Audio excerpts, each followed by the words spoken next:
very much. On May 31st, earlier this year, a couple of protesters who had been camped out in Gezi Park, one of the central parks in the middle of Istanbul, were evicted in the early hours of the morning by police force and by use of extensive tear gas.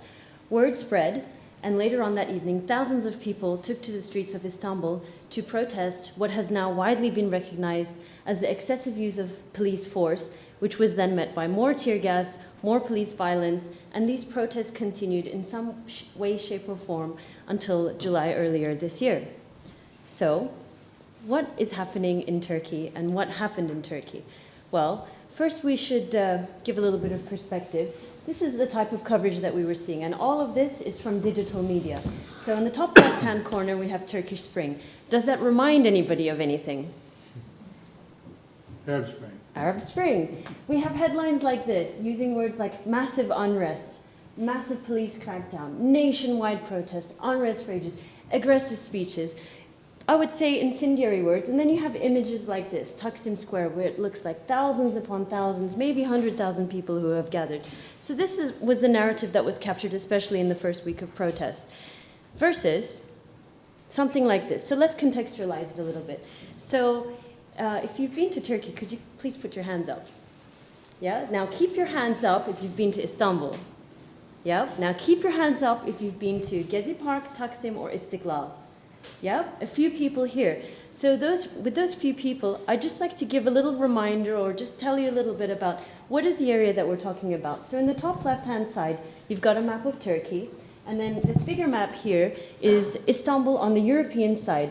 Now this little box that you see has been blown up here. You've got Gezi Park on the top and Taksim Square on the bottom. So by the scale, you'll see that it's not even 1 kilometer squared. So it gives you an idea of how many people you can actually fit in there.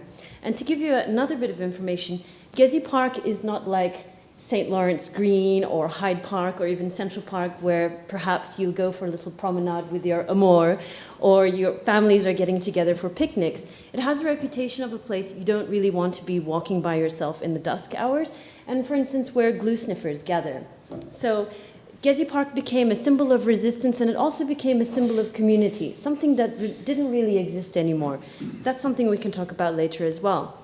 So, what happened to broadcast media? So, if anybody was watching the coverage, CNN Turk continued with its regular programming showing a documentary on penguins while this was going on, whereas CNN International, I would say, in order not to miss the boat a la Arab Spring style, had a live broadcast of actually what was going on in Taksim. So you have pictures of protesters, fire, tear gas, that kind of thing. So what was the Turkish media doing? Was it a Turkish media failure? Well, again, in the first week of protests, people were kind of hoping that, Turkish media, after the penguins, would maybe give a little bit of coverage. But from the top left-hand tweet up there, we've got CNN Turk has gone over to another environment program rather than covering the protests. One of the Turkish newspapers then, maybe in a sense of mockery, instead of showing the regular programming schedule of the other channels, inserted pictures of penguins from Madagascar. And then on the right-hand side here, there's 6 different newspapers with slightly, diverse editorial content, bylines, this kind of thing, and also not owned by the same media organizations, decided to run with basically the same headline within the first or second week of the protests. So you can't really see it up here, but this PowerPoint is also shared. You can take a look. So to continue with the foreign media, there was a lot of sensationalism and also misinformation. So in the top left-hand side, we have a tweet saying, if cell networks go down, then this will truly be a Turkish Tahrir. So again, the simplification of the issue and trying to explain what's going on in Turkey with analogies to the Arab Spring. But one of the beautiful things about, I would say, social media or digital media a lot of people will actually go and try to verify the content for you. So we had this little conversation going online here. And in the very last tweet that we have at the bottom, I don't know who this person is, but they actually went to find out whether the Turkish government was actually blocking cellular networks, what was going on. And it turned out that it wasn't true. So the social world became a source of verification and people basically helping each other out. And then the final foreign media failure example I want to give you here is in this image on the bottom right-hand side. You've got thousands and thousands and thousands of people plus a picture of the Prime Minister in the background, but the headline appears anti-government protests in Turkey. So as the protests continued, foreign media were trying to analyze and see what's going on. And things were appearing in black and white, and I would say simplification of what's going on. Also, just to give a little reminder here, what was happening in Gezi was essentially the removal of trees. This project is not something new. It goes back to 1994-95, and I was very surprised at the lack of journalists actually doing their research and looking into the history of it. So we have explanations like this. Which sultan is Erdogan? And failing to take into consideration that the Ottoman Empire went on for 800 odd years with 40 odd sultans, that would be akin to somebody saying, which king is David Cameron? So is it really a useful analogy? And then again, we have the simplification of the issue. Democrat or sultan, insinuating that if you're not a democrat, you're autocratic or a dictator, something like that, repeated in the bottom one. And then another example I want to give you, again, all digital media examples, is it says here, Turks sharply split over protest movement. Now, if you're a media professional or a consumer, you're thinking this is popular sentiment. This is something that reflects everybody in the nation. But then if you read the byline, it says, spoke to 10 Turks about their views. So, you have to ask your questions about what's going on in the media here. So then what happened? Social media entered the fray. Again, to give you a little bit of perspective, in terms of countries, for Facebook, Turkey is their 4th biggest country. Same thing for YouTube as well. The Turkish population is about 74 million, and approximately 30 million Turks are using Facebook. 17 hours of all online video content consumed in Turkey is happening on Facebook. So it's the biggest organizing platform there. And indeed, when I started to cover it a little bit in Gezi and also on social media, everything was being said on Facebook. And then as the protest continued and continued, more and more people started to go on Twitter. Now this is reflective in the numbers. So in the bottom screenshot here of Diren Gezi Parkı, which is Resist Gezi Park, there's about 650,000 followers on here, compared to Taksim Dayanışma, Taksim Solidarity, which has about 250,000 people following on here. And this is just to quantify it a little bit more for you. You can see up until May 27th, when things started to fizzle a little bit in Gezi Park, there's no media presence, and then you see it just spike up and then tail off from July 3rd, and it's kind of stayed steady since then, but it's expected to pick up again. And this is all on Twitter, so Facebook statistics aren't that easily available.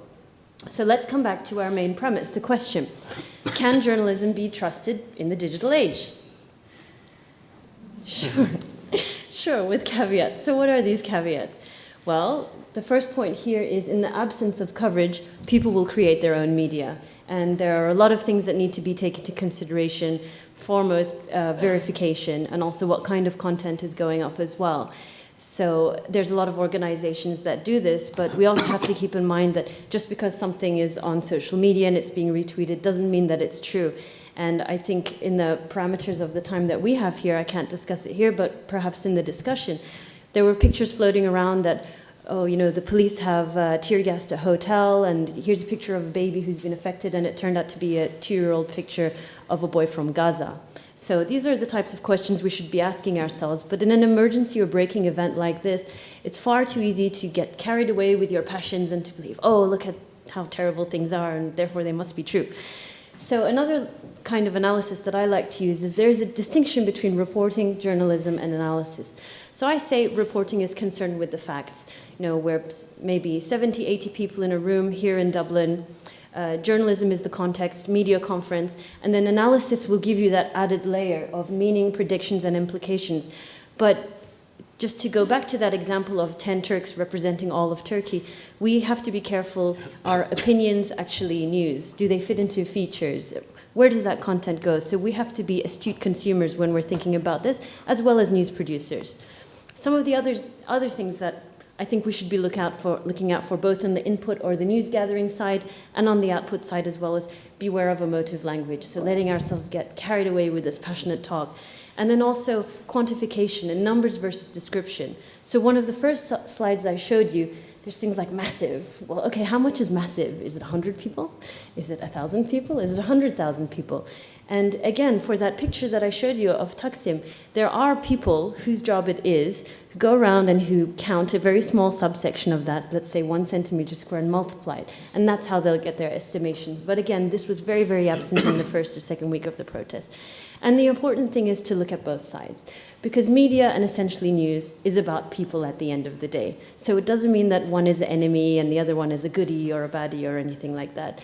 And I guess to close, we have to remember, whether as media consumers or media producers, we have a very unique responsibility, because we're the ones who cause the reactions and we are the ones who cause the implications that come of this. So representation becomes very important here, and we can continue the discussion later.